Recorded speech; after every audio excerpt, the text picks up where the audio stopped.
Welcome to Soul in Balance, and in this video we will be going over Moon in Partner's first house and what it means when we have this supportive and life journey partner aspect going on in Synastry.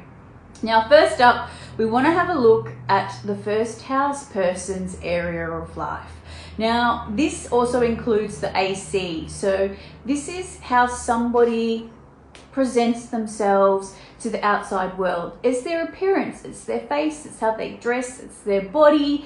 It's also their outward expression, so it's like a soul is coming from the 12th house, which is the cosmic womb, and it's that energy that's pushed out into our 3D reality. So it's that energy that's being kind of released out into the world.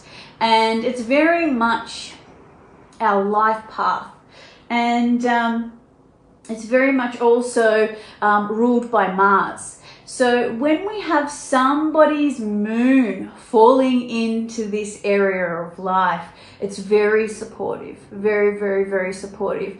It can also, depending on where the moon is and how close it is to the ascendant, whether it's in the 12th house or the first house, the moon person can always feel like a motherly figure, somebody who's very supportive, very nurturing of the house person's journey.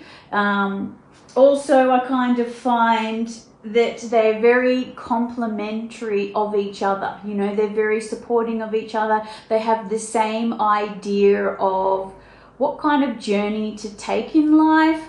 And I feel like the moon person feels very inspired by the house person, and their direction. So maybe the moon person has all these ideas of what kind of path they would like to take, but the ascendant person is actually doing it. So that's very attractive for the moon person. And also the moon person is very attracted to the expression of the house person or the ascendant person. And I feel like too, I would also say the house person feels like the moon, like they've never felt so supported in their journey through life with the moon person here.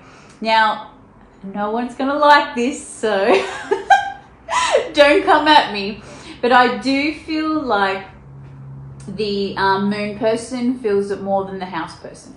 Now, take into consideration, the first house isn't an emotional house. The moon is very sensitive. Wherever the moon is, it's very, very sensitive and very sensitive to what's around it. So I do believe, compared to what other astrologers say, I do actually feel like the moon person feels it the most. That's not to say that the house person, doesn't feel it as well, but it's just like, let's have a look at the first house. It's ruled by Mars. It's a Mars house, and Mars isn't really about feelings, it's not really about what it feels. It's just like, this is my inspiration, I'm going, so I do definitely believe that, the moon person feels it more. And what else have I got to say? Now, depending, and because this aspect can also feel like a motherly aspect, this is going to come down to the house person's relationship with that maternal figure. So if that house person maybe has issues with their mother, there may be issues in the relationship, so maybe, depending on what kind of trauma the person has, maybe the house person feels like they were never supported by a mother.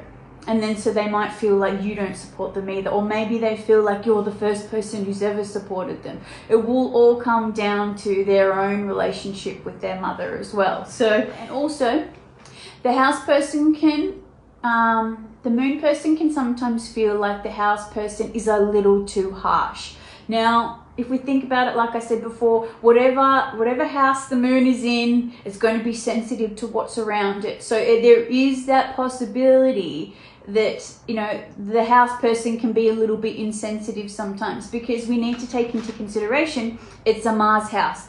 It's not really, it's like act first, think later house, so that is also a theme that goes on as well.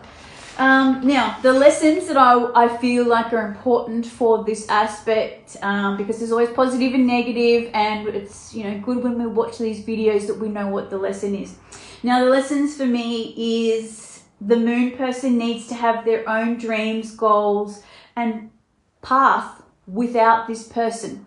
Now, like having your own hobbies and your own friends, this is good to do anyway, but because the moon is so supportive of the direction of the house person, they can sometimes put their own desires on the back burner. That's why it's important that the moon person still has their own stuff going on, so there isn't resentment down the track, you know, and maybe the house person doesn't feel suffocated, you know. So not that I'm saying that the house person will feel suffocated, but you know what I mean, like as relationships go down the track, sometimes there are these little issues that come up.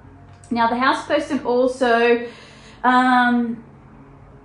needs to not be controlling of the moon person. Now I do feel like because the moon person is so supportive of whatever they're kind of doing, whatever direction they're going, whatever path they're on, that they can sometimes be a little too controlling or nitpicking of the moon person, expecting them to just be exactly the way that they are. So I think that's really important that the house person does have some considerations of the feelings of the moon person and to not be so controlling of the house person if it is a thing.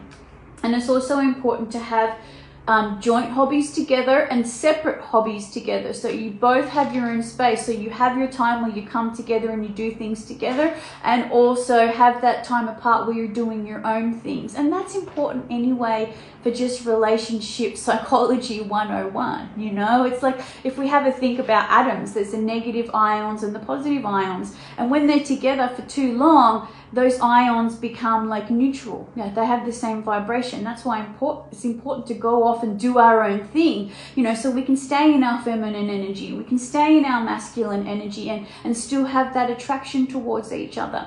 So yeah, so I hope this was helpful, guys, and this is my interpretation of moon in partner's first house, and I will see you guys soon. Bye.